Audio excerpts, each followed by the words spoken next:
Hello friends, কেমন আছো তোমরা সবাই? আশা করছি সবাই বিন্দাস আছো। আজ হলো লোকনাথ বাবার মৃত্যুবার্ষিকী। সেই উপলক্ষে মায়ের ছোট মাসির বাড়িতে আজ লোকনাথ পুজো। তাই আমি, মা আর কাকিমা সেইখানেই যাচ্ছি। জায়গাটা হলো দুর্গানগর, দমদম থেকে 2টো স্টপেজ মাত্র। চলো তাহলে যাওয়া যাক। আর হ্যাঁ, মাসি দিদার একটা ছোট্ট নাতনি আছে যে এইটুকুনি বয়সেই খুব সুন্দর লেখে, তাই বাকিটা ওর মুখেই শুনে নাও।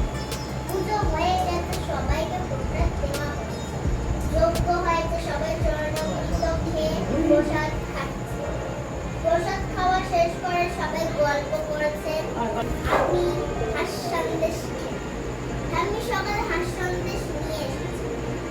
ওপর লোকনাথ ঠাকুরের সাথে বসে সন্ধ্যেবেলায় অনেক লোক আসে। সকাল থেকে কেমন নতুন আমেজ লাগছে। বিকেল বেলা রিমি পিসিমণি এসেছে। সে প্রসাদ খাচ্ছে ও গল্প করছে। আমার দুই পাখি বসে আছে, তাদের একজনের নাম মুনিয়া, আরেকজনের নাম। বিকালে অনামিকি এসেছে। তারা তারপরে গল্প হচ্ছে। আমি প্রসাদ গুছোচ্ছে, মামা ও বাবা কফি তুলছে। আমাদের 7 রকম আইটেম হয়েছে। লাবড়া তরকারি, 5 রকম ভাজা, খিচুড়ি, আমের চাটনি, ফ্রাইড রাইস, পায়েস।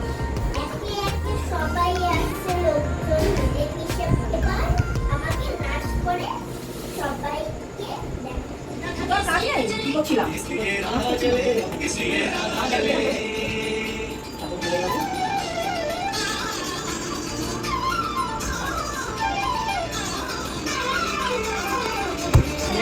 হ্যাঁ, ঠিকই ধরেছো, এই সেই ট্যালেন্টেড পুচকি। ওর নাম তানিষ্কা। পুরো দিনটাকেই কত সুন্দর করে বর্ণনা করলো তোমরা দেখতেই পেলে। আর সবশেষে আমাদের নেচেও দেখালো। তোমাদের ওকে কেমন লাগলো আমাকে কমেন্ট করে জানিও কিন্তু। আর তার সাথে ওকে তোমাদের আশীর্বাদও দিও যাতে ও অনেক আগে যায়। আজকে লোকনাথ পুজোর দিনটা তো আমার এইভাবেই খুব মজায় কেটে গেল। তোমরা কে কিরকম কাটালে আমাকে কমেন্ট করে জানিও। তাহলে আজকের মতো চলি, টাটা, গুড নাইট।